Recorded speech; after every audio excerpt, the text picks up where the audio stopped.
Are you listening? Damn.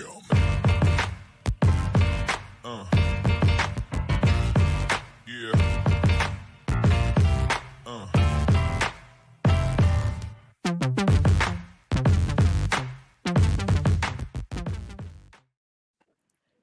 Hello, and welcome back to another episode of the Damn Podcast. I am your host, Angie Machado, and it is a new era of the Damn Podcast, guys. Jake Hedberg has moved on to his new role, and we have Davis Doan and Spencer Newell joining us. We may have Ty Boyce joining us. I'm not quite sure what his schedule looks like, but a new crew, a new season, and I'm really excited for what this year brings. Guys, how are you? Good. Glad to be here. Good. Spencer, you good? Yeah, awesome. I'm good. Spencer, you guys have all met Davis before. Spencer is new to Blitz. He's an amazing guy here, right? This was kind of off the cuff here, but he is a trance music producer. He produces music. He is a trainer, he's a personal trainer. He does all kinds of things, but with Blitz, he is bringing us in-depth backstories on student athletes. So if you haven't been a member or haven't checked it out, he did an amazing story. He was embedded with the men's basketball team for a few days during their practice week. We got Des White. He did a story on Anthony Hankerson that was put out Friday. So Spencer, do you want to just give him a little rundown of kind of what you've done the past month? Yeah, really, it started with men's basketball. And I've known Wayne for a long time. So I was able to talk to Trevor, his SID, and kind of get into early practices. It was probably 3 weeks ago now. So got an early look at the new guys. There were a couple guys still nursing injuries and that sort of thing.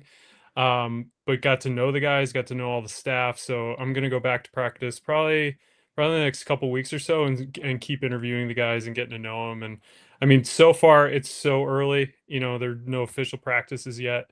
I like these guys. I'm going to write more about them over the fall, hopefully get all the profiles on all the team done before November 3rd tip-off. So excited about that. And then with football, I just had a great chat with Anthony and look forward to do more of those over the fall. So, yeah. We're excited to have you join the team. And then Davis, you guys have all met Davis. Davis is our new beat writer, and he's kind of eased his way in over the spring, summer, and now you're just diving in, Davis. You spent your first game day. What did you think of game day?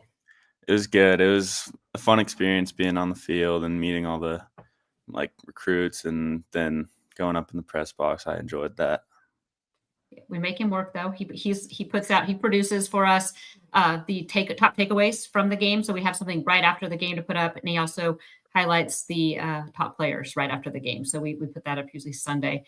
But just a rundown of the show. First of all, I do want to remind everyone, this is a Tuesday, September 2nd.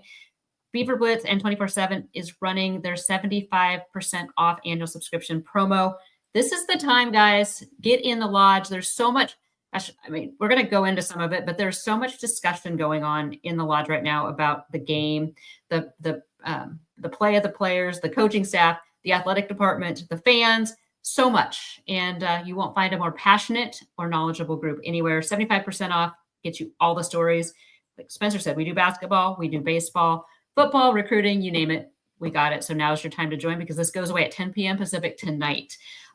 Today, though, we are going to talk Cal. And as painful as that is to go back and rewind that a little bit, talk about what we learned, what we saw, maybe what we expected.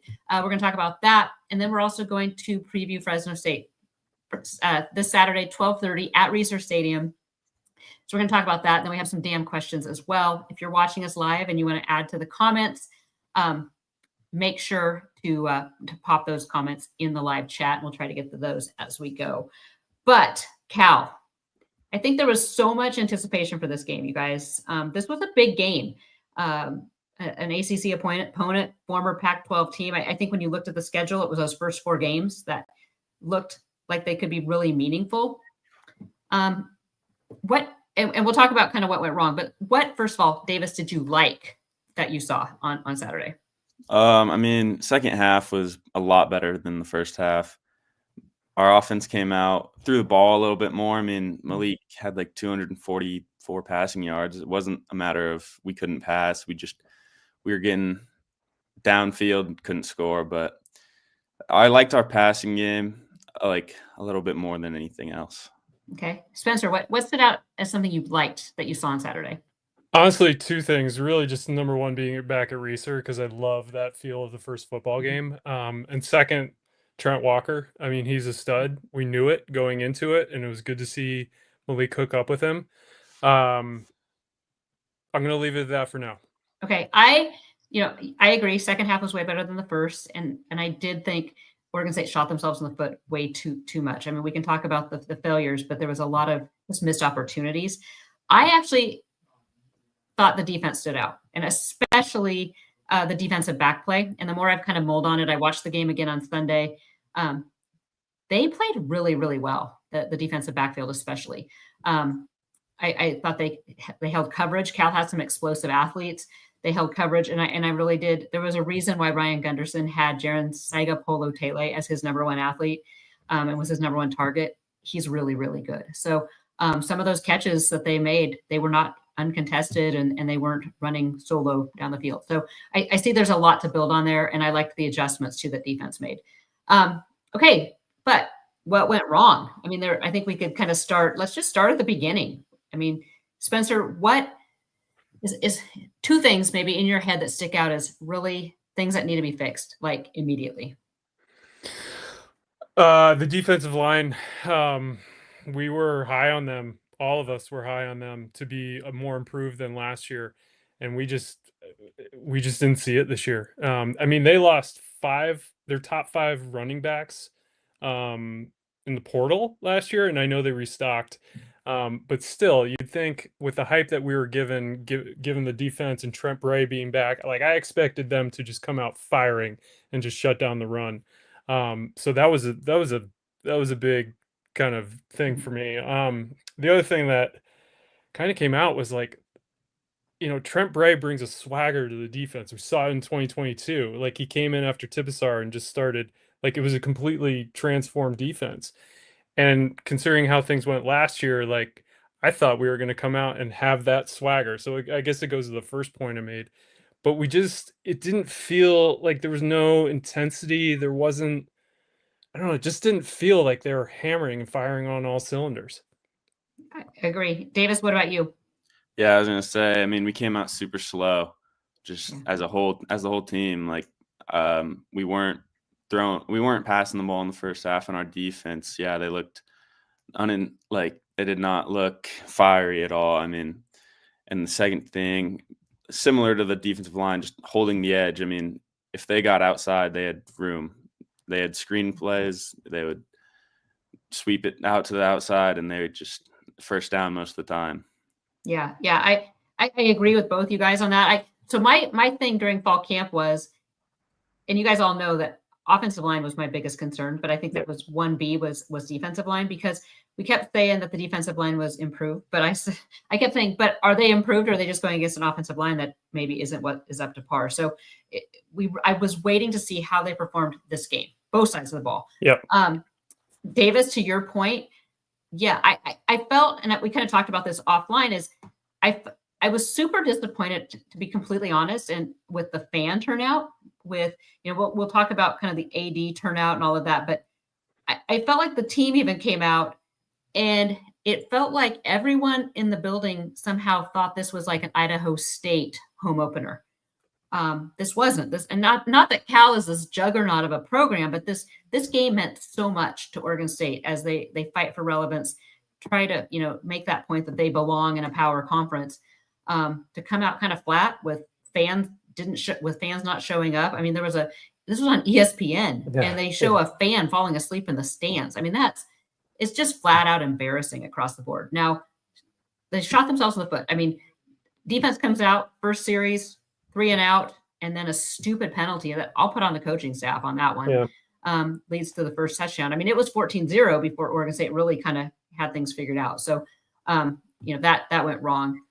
Offensively, and this is going to lead right into the next point, what is the identity of the offense? Because Oregon State's always, I mean, I get it, we can't run the ball, or we had trouble running the ball, but what do you see, Davis, that they're trying, what do you think Gunderson is trying to do with the offense? Not really sure. I mean, yeah, we had 65 rushing yards. That's awful. I mean, last season opener. I mean, it was Idaho State, Yeah. but we had like 200 yards rushing. So not sure if that's on the offensive line or scheme, but we did pass well or better than the first half. The second half was solid pass wise. I don't know what the identity was after that game, but I do expect us to be passing more. But we do need to keep being a run-heavy school. Yeah, I mean, at the end of the day, no matter what happens, you can't be one-dimensional. I mean, we saw that last year. Oregon State became one-dimensional running. Once a defense can key in on that, then it's all over. Spencer, did you see an offensive identity there? No. And I thought the exchange between, well, it was really Malik telling Langsdorff what he thought. It appeared so on TV, but I felt that exchange told me what I needed to know about the identity, that they're not on the same page. It seems like to me. And I wonder if Malik isn't, has a leash on him to throw. I don't know, but yeah. And to Davis's point too, like we're a smash mouth football team now that we have 4 legit tight ends that can help create those lanes. And we just, we didn't really see any of that. I mean, we saw a little of it, but it wasn't like at the end of the game, like, okay, here's who we are kind of thing. Yeah. Yeah. I mean, we can talk about, how deep Oregon State is at running or at wide receiver, but yes, aside from Trent Walker, none of those guys have really showed any consistency, and none of them can really take the top off a defense. So Trent Walker is all hands. I mean, he can catch anything. I trust him in any situation, but he's not some speed demon that's gonna, blast past everybody. I don't know. In my She Said article that I posted yesterday, there are ways to negate, a poor run blocking offensive line. You just have to be quicker. And that was the other kind of thing I saw with that offensive performance was the offense was slow and boring. We went from part-time up tempo last year to huddle up, running the play clock down to like 5 seconds. I mean, it was boring. And I don't think that's a Ryan Gunderson offense. I don't think that's a Malik Murphy offense. So hopefully they kind of figure out, maybe mix in some tempo, getting some, and if this is a passing team going 40, 50 passes a game, great. But they're also going to have to mix in some short game stuff to keep defenses honest. So who do you think, Davis, can step up and be that deep threat for the Beavers, for the wide receiver group? David Wells, I'd say. I mean, last season he showed a little bit of deep threat potential, but not enough. I mean, I think he is the main guy that would be a deep threat target. Also, Zach Card just has the speed for it. Yeah. I mean, if he can see the field, I think he would be able to be a great deep threat. And yeah, I'd say those two. Spencer, yeah. I mean, what about Taz Reddix? Right. Yeah. Well, I was going to echo Davis on, especially with Zach Card. I mean, he's, as far as we know, he's the fastest guy on the team, right? Like he can move. And it would be really good to see him get some separation. Taz Reddix, yeah, we only saw a little bit of him, right? He wasn't featured too much. But again, he's inconsistent. I mean, like one of the balls that was targeted to him, he trips on gets tangled up in feet of the defender. So he has to show some more consistency. Yes, agreed, 100%. I mean, that's kind of, I think, the story of the offense there. Do you want to see more tempo, Spencer? Yeah, I do, because it'll keep the defense on their toes, right? I feel like Malik is designed to operate that way, so they've got it in them for sure. Yeah. It felt like there was this huge playbook sitting there, and they haven't yet they have to go back to mastering a chapter of the book instead of trying everything. And I think that's probably what Ryan Gunderson was doing. It's just it was hard to tell.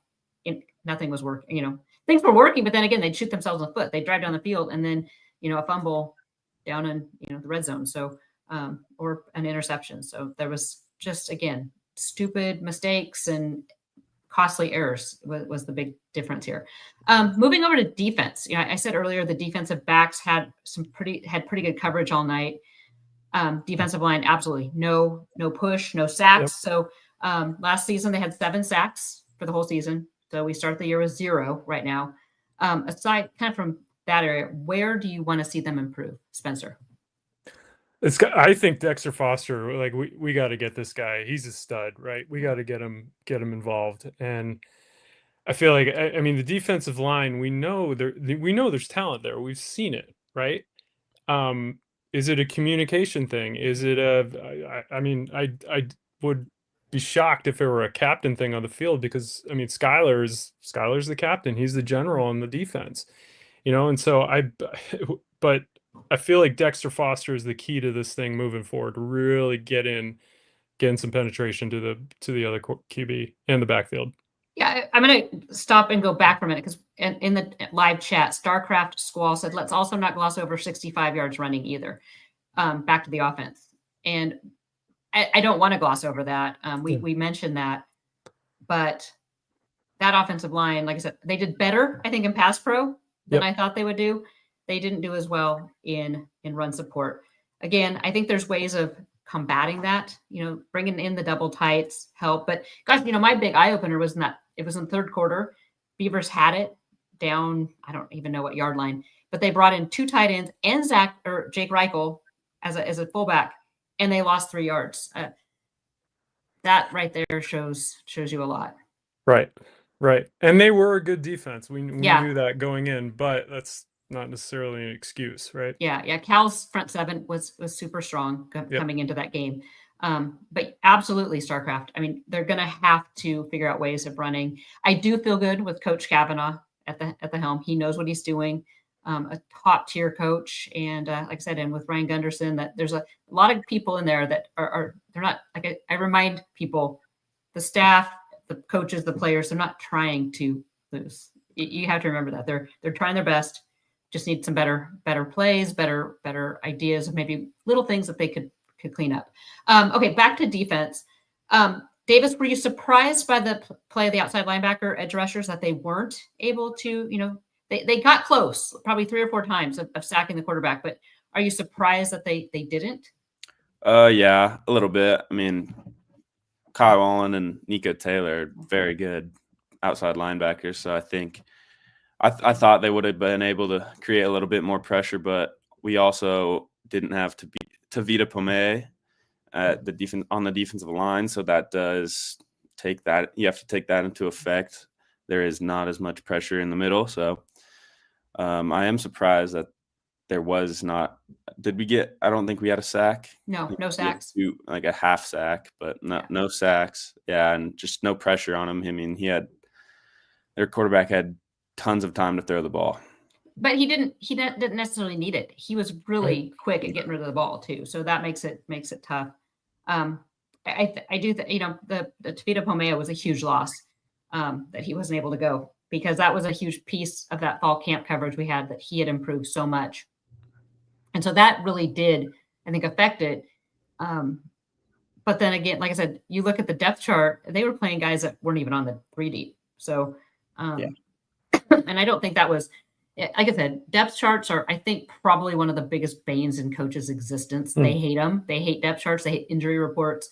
And a lot of times what we see is coaches put one out in September and don't change it like all season long. So, there's a comment about Exodus errors. That has been a no comment. Coach Bray was asked after the game on Saturday. He was listed on the 2 deep as the starter. He was announced inside the stadium as the starter and then did not play. So coach will not address it. So until we have something more to go off of, I think I'm assuming it has to do with what happened in the off-field incident. Whether that was a suspension, in-house suspension, we don't know. So, yep.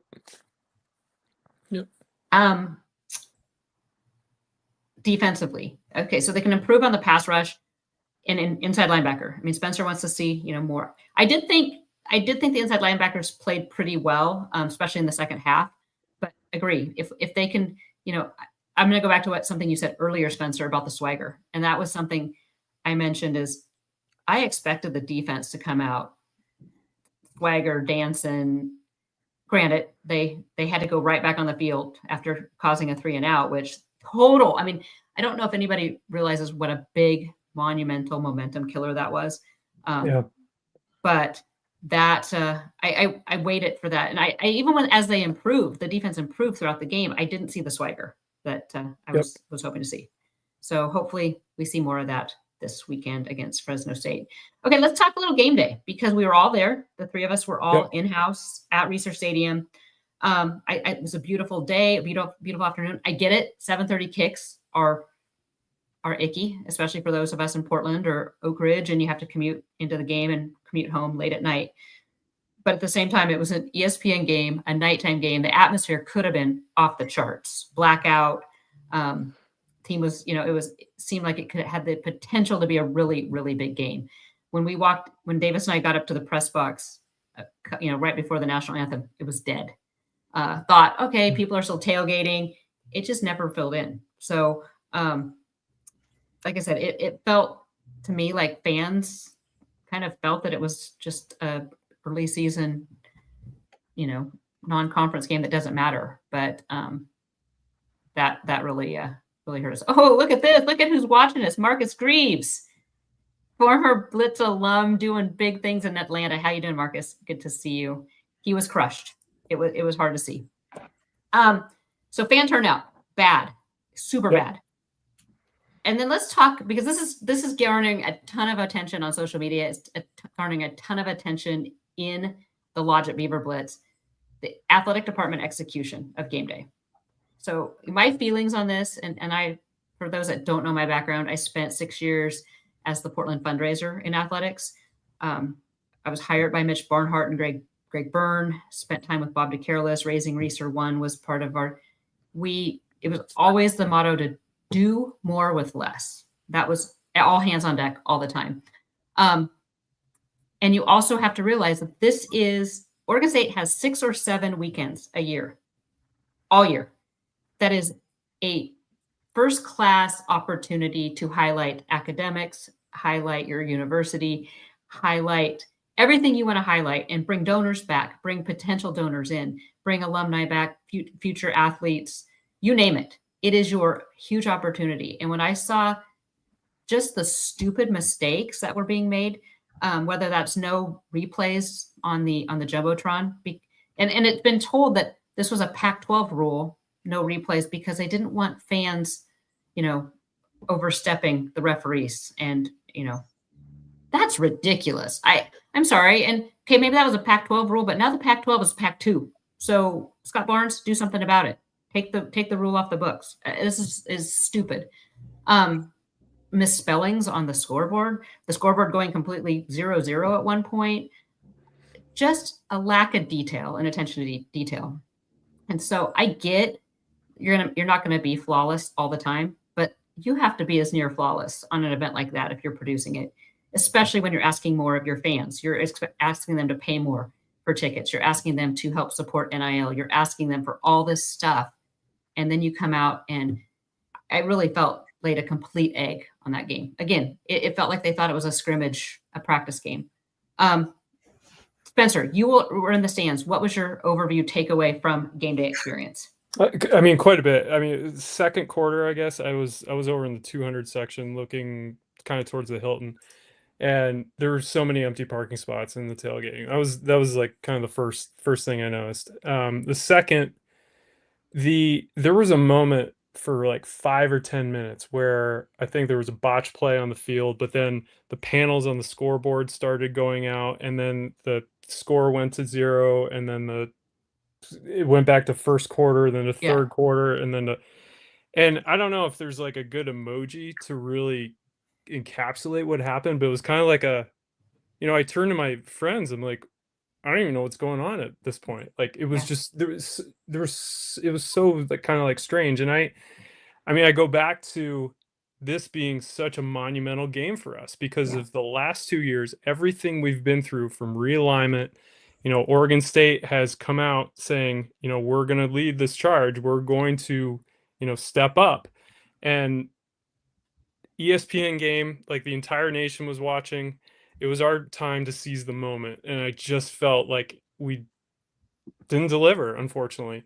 And I think it seems like especially with fan reaction, like we're already in a hole a little bit, and they've got to almost overprove, what they're Yeah. trying to do, if that makes sense. But yeah, I thought it was a moment they could seize, and they didn't.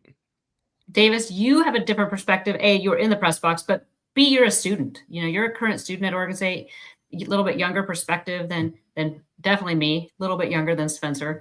What was your kind of thought on that? Does it even register on your radar, or what were your thoughts? I mean, yeah, the scoreboard issue is like a big thing, I guess. They were having trouble with it all night, like that comment said. I mean, there was many times where the referee even had to tell them they had to tell them to change the clock all the time. Yeah. I think there was like 5 or 6 times. But yeah, I mean, the student section, not even the part next to the field, not even the lower section was full. Yeah. And it was, yeah. I mean, I get it. And that's a talk for another day that, Oregon State's on the quarter system. Students aren't back in session, but that doesn't stop a lot of other schools, including the one, 40 miles down south. They're not in session either. And I watched games all day long before I left for Corvallis. Full. I don't care. It's Labor Day weekend. They were full. Again, it was such a missed opportunity. And then you look at, it can be done. Yes, it's a whole, but it's again, it kind of, like I had said, doing more with less. So you look at Texas State, they're killing it on social media. They have a way smaller budget than Oregon State does.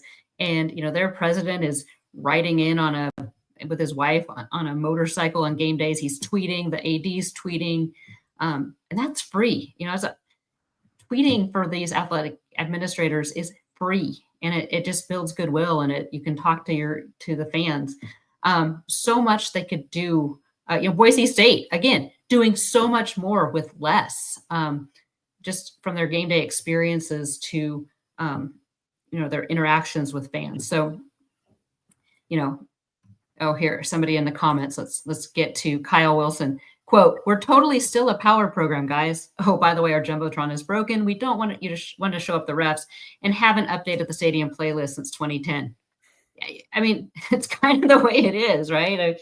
They did have a DJ there. I know they've done it in the past. I don't know if I've seen the sound. I think was better. That was always a kind of a complaint in the past seasons. But like we just said, it was such a missed opportunity for a national televised game to come out of the gates, for the team to show up fired up, for the fans to show up fired up, for the athletic department to be completely buttoned up. Like, mistakes are going to happen, but we shouldn't know about them. Like, the fans shouldn't be like, oh my gosh, did you see that? Or should be things that you're internally saying, okay, that was a mess up. Nobody noticed. Hoping for better things. Did you see the drone show that Texas State put on? It was awesome. Yeah. And that was something else. Like I feel like it's our opportunity to really lean into this rebuilt Pac-12 and really push that brand as much as possible. And, I think Texas State did a great job. Yeah. I mean, I think there's excitement, and, I think Beaver fans maybe are still a little kind of down on things. Hey, this is the world we're living in right now. So you either sit and woe is me and cry about it, or you actually do something about it and put on, I mean, next season, there's going to be some fun games. There's some fun schools joining the Pac-12. Some people are really excited about joining the Pac-12. You can sit in your office and complain that we should be beating that drum. We're Power 4. We're Power 4. And then, like I said, then it's amateur hour when you show up at a game. Just everyone across the board, everyone needs to do better. Everyone raise the bar. Okay, we're going to take a quick break for the podcast side, but we're going to come back and start talking some Fresno State because Oregon State, again, has an amazing opportunity this coming weekend to actually, a national audience on the CW. It's a 12:30 kick, so I don't want to hear any complaints about a late game. So we'll be back in just a second to talk about Fresno State. Before we tune over for a quick commercial break, though, 75% off, BeaverBlitz.com. The promotion ends tonight. It is the 24/7 kickoff promo. Again, 75% off, guys. It doesn't happen very often. Now's the time to join BeaverBlitz.com and get in the lodge and let your thoughts be heard.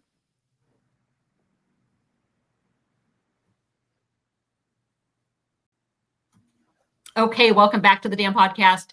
A lot of people joining us, and I know this is a midday, so thank you for joining us. We wanted to do this week. We'll be coming back now weekly after kind of a little week off before last week.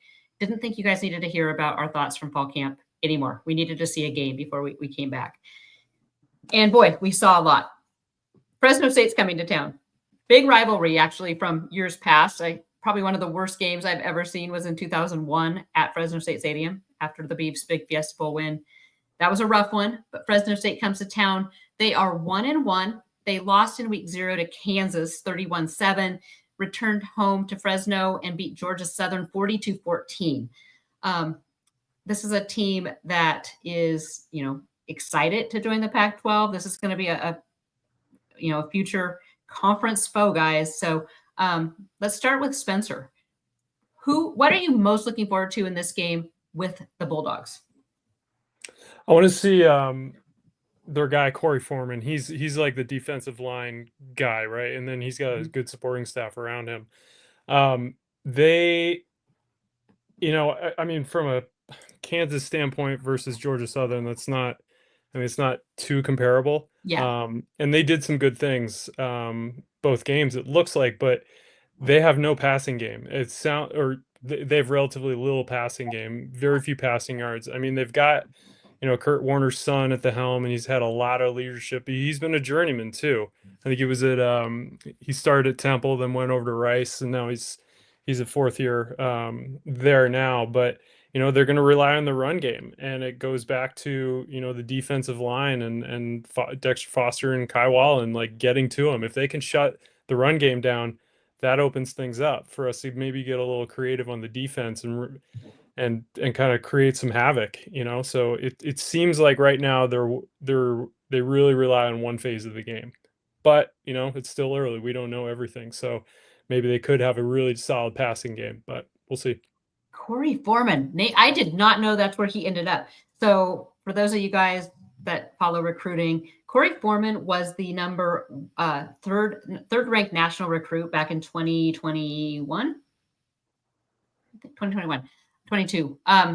He was a 5-star, 24/7 5-star, #1 recruit in California, signed with USC. And then I knew he entered the portal, so he landed at Fresno State. So that is a good one to watch.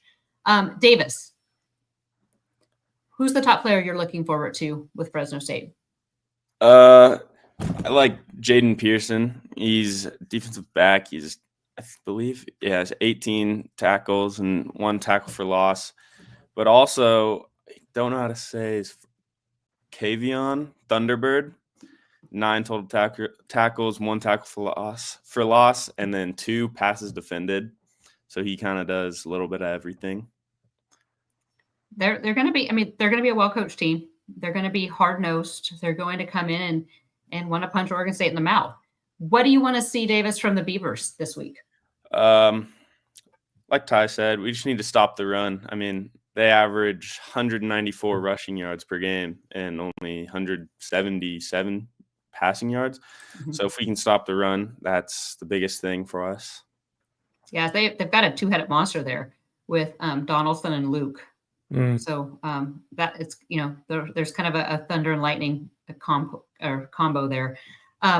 Spencer, what is your biggest thing you'll be looking for from Oregon State this week? Swagger. I want swagger. They talked about it. The players talked about it. The coaches talked about it. Let's see it. I'm right there with you. I mean, there's a lot of things I think we could nitpick and say we want to see, and offense. We want to see all these things that we just talked about not seeing this week. I'm with you. If they come out with their swagger and a belief that they can do it, and not even a belief, I guess it's just that attitude that we need to see it. Yep. I mean, that because I do think they're a good team still. I mean, we saw a lot in practice. You want to see the team take on the attitude of Coach Bray. Yep. That's what we need to see. What's the biggest matchup that you're the best matchup with this game that you're looking for? Spencer, I want to see Dexter Foster get after Warner. Okay. And just create havoc for him. Okay. We got in the backfield 3 or 4 times last year or last weekend. We couldn't finish. I just feel like we'll be able to finish this time. Their O-line is what it is, but get Dexter involved. That's Okay. my So only Dexter ask. Foster versus Yeah. the entire Fresno State offense. That's Spencer's key. So we're going to come back and address that next week, Spencer. Davis, what is your key matchup to watch? Defensive line versus their run game. Okay. Like I said, stopping the run is the most important thing for this game, I think. And we couldn't do it in the second half versus Cal. They just ran the ball, ran the clock out. So we need to work on that. I mean, if we can stop the run, I think it's going to make defense as a whole much easier. If you can stop them from doing one thing, it's a lot easier to contain the other. Yeah, the one dimension. You don't want it to become one dimensional as an offense. So, I mean, I want to see their DBs against Oregon State's wide receivers, see if Oregon State can stretch the field, because I think Oregon State is going to need to rely on Malik Murphy to pass the ball this week. I want to see that matchup because I think Oregon State can win that matchup. It's just a matter of, how they match up and how they attack that. I want to see some tempo too. David, I had something for you, Davis, and I totally lost it here, but that's okay. So we're going to come back and revisit those keys to the game next week, guys. So, and just kind of see how they grade out. Oh, I know what I wanted to ask you, Davis. So, and I'll ask you too, Spencer. So one of the other big pieces kind of people have been talking about in the lodge is Coach Bray's use of the whole analytics and Coach, I mean, this is the big thing now. All the coaches, Coach Smith did it, the whole analytics of whether you go for 2, whether you punt. Oregon State scored 2 touchdowns and they went for 2 both times. Do you like that, or do you think you take the momentum and just get the point when you can get it? I'd say I like going for 2 generally. Okay. It just kind of depends on. I like going for 2 when you're up usually. Okay. When you're down, I think you take the easy extra point and just get points on the board. And when we failed the first one, I think we should have taken the extra point on the second 2-point conversion.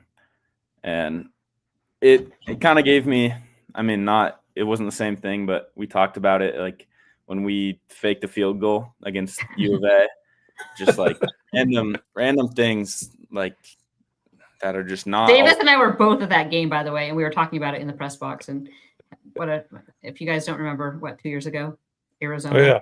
On the road, right before the half, like they tried it. Yeah, you're like, wait, what? Wait. Tried to run in like a 25-yard fake field goal. Yeah, when the running backs hadn't been getting any yards. like, okay, and you think your kicker's going to pick up 25?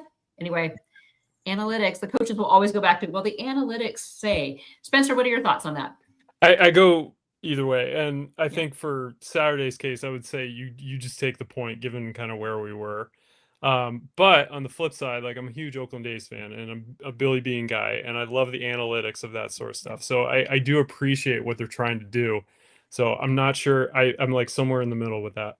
Okay. Well, we'll see. I don't really have a feel, I can see where some people think that the points is momentum here. Chaser OR, you have to play momentum, not just analytics. And I can see that point. You go ahead, you get your, momentum, get a point, but like I said, it was flat all day. So Oregon State just seemed flat. So hopefully this next game on Saturday will be a little different. Okay, I've got some damn questions, and bear with me here, guys, because my damn question thread kind of turned into people answering questions. So it's going to take me a second here. Let's see. Okay, see there. They're all talking about the fan experience. Hang on. I should have had this pulled up.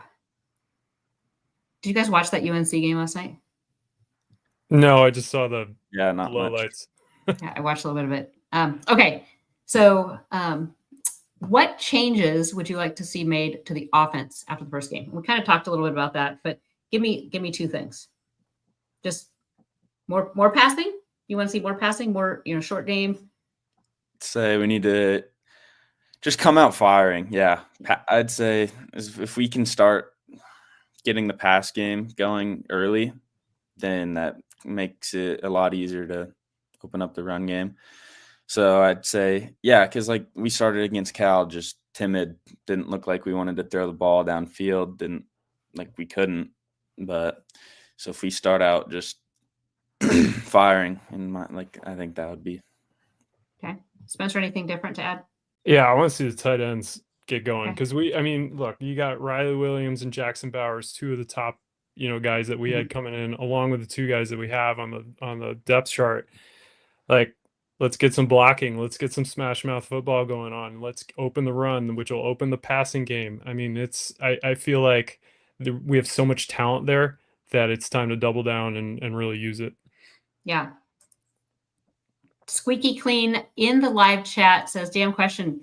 If we don't beat Fresno State, how bad does it get? We'd start off 0-4 and be in legit danger of missing a bowl game again.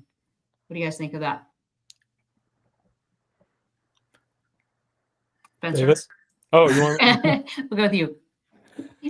I mean, all hell's going to break loose on the fan front if we go 0-4. If we go 0-4, I still think we make a bowl, to be honest. Yeah. But it maybe won't be as appreciated as it would if we got to get this game. We have to win this game. But I still think we're okay for a bowl. But again, my floor was 8-4. I was really hopeful for a 9-3 season. That's where I'm at with that. Yeah.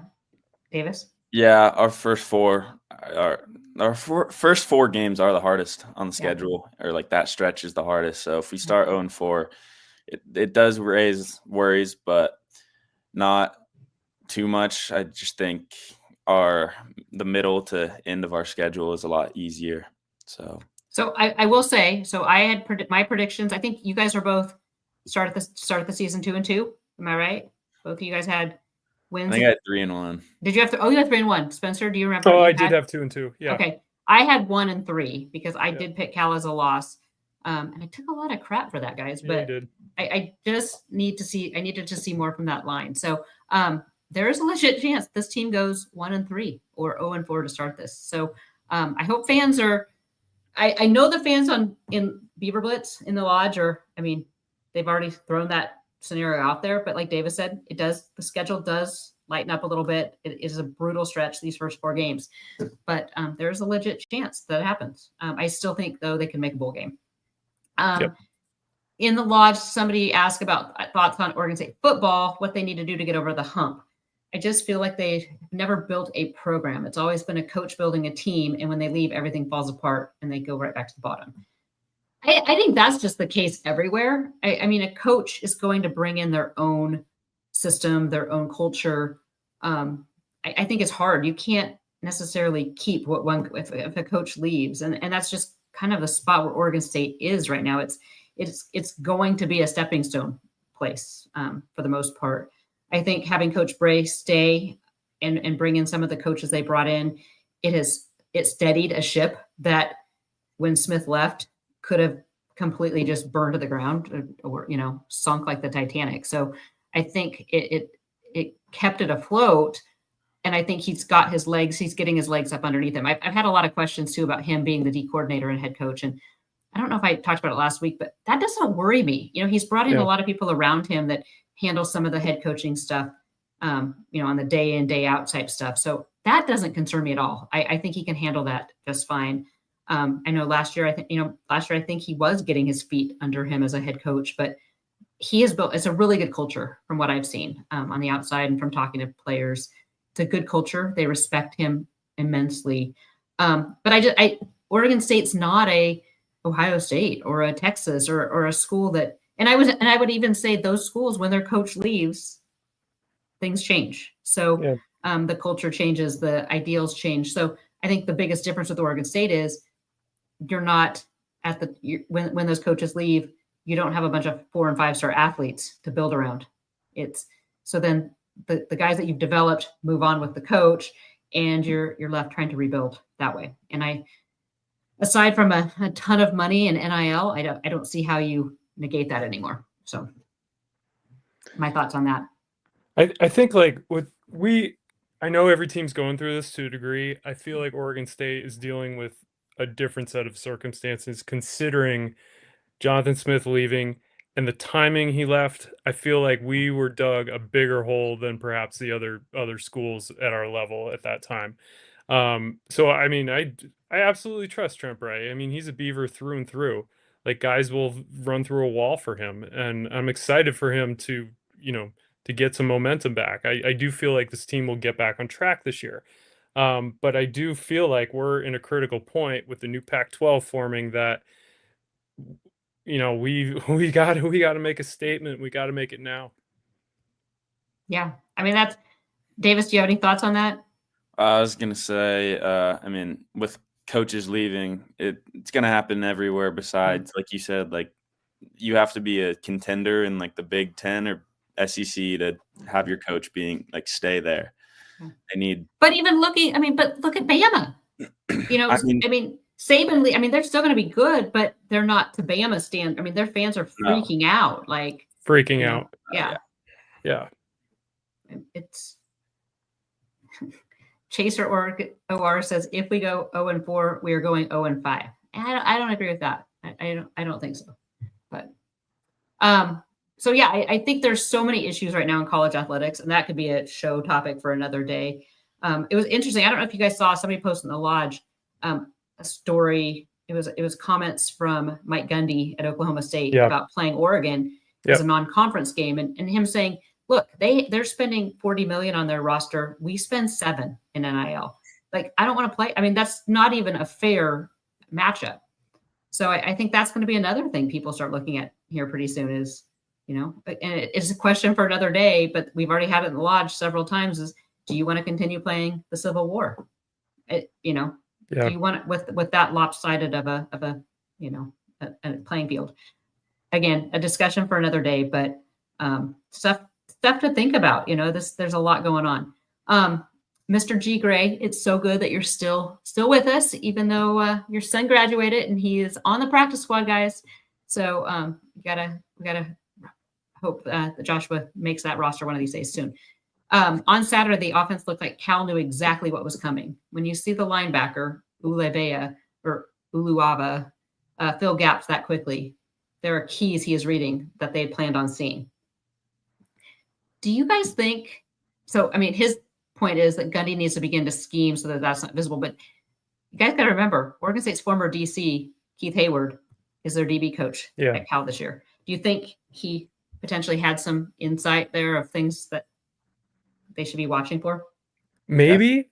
Oh, sorry. Go ahead, Davis. Oh, I would just say, I mean, I think so. It's Gundy, and he worked with Gundy last year. I mean, they're going to know little things, right? He'll know more than the average defensive back coach against Oregon State. I mean, he worked with our offensive coordinator. Yeah. And that was the whole topic last year was how they work so collaboratively everywhere because, together because, Oregon State's offense wanted, to make things difficult on the defense and vice versa. So, I mean, interesting concept. Anyway, guys, I think anybody have anything else to say about either Cal, about Fresno State? Nothing? I would like to offer one thing for fan experience, and I'm really skewed on this because I'm a DJ myself. Yeah. The DJ was hidden in the corner by the student section. Like rock stars are DJs now. And to have that, especially at a night game, they've got that in the fourth quarter, that like nightclub feel where it's just everything, like all the lights and everything. Like put the DJ where everyone can see him with a spotlight on him and just continue to create that, like, again, it's like a nightclub, all these, I mean, that sort of thing. So I'm going to keep vying for that. Okay. No, I mean, I think, I don't know. I mean, I don't know, somebody in the lodge has posted kind of the bylaws of Oregon State and their commitment to excellence and fan experience. So maybe they'll start listening to people. But you're right. We don't need, we need Oregon State, like you said, now more than ever. And we've talked about this for years. And I know this group of fans is no different than the group 10 years ago. But I almost think we have to be edgier. And I mean, like you said, the drone show, or even as, like I said, as simple as during the week, having the AD on Twitter and, it's free. Like these are things that make, give the fans a little more, they feel like they know you and they give you a little more grace then too. But they can they can do a lot of things that, there's been people complaining about Party in the USA and okay, but that's kind of the Beavs thing. So you either stick with it and make that your thing, like some schools do. If it's not going to be your thing, then don't try to force it to be your thing. Yeah. You have so many schools have some songs that is like their thing but don't try to keep changing it. It is or it isn't. But all I know is Saturday, 12:30 at Razor Stadium. I hope more fans show up. I hope you're there. I hope you're ready to go. Tailgate, get in. You'll be home to watch Pac-12 after dark or games after dark. So be there, be loud. We'll be back next week to talk more about Fresno State and then talk Texas Tech because then the Beavers go on the road. Excuse me. And let's just hope for kind of a better outcome. I hate being negative. It's not my nature, but we've got the DJ, we've got the student, and we got the old lady. So we're quite the group, guys. I appreciate you guys being here. The new era of the damn podcast. So good to have Davis and Spencer. Miss you, Jake. I know you're going to be listening, and so Jake, you're missed. But I know you're killing it in your new job, and it was so fun to see Marcus Greaves pop by. So all these names from the past. So join us next week and join us again at BeaverBlitz.com, where we still are offering a 75% off discount to join the lodge. So much good discussion. You get to see Spencer, Davis, myself, Kaz, lots of good things going on. Until next week, we'll be back next week with another episode of the Damn Podcast.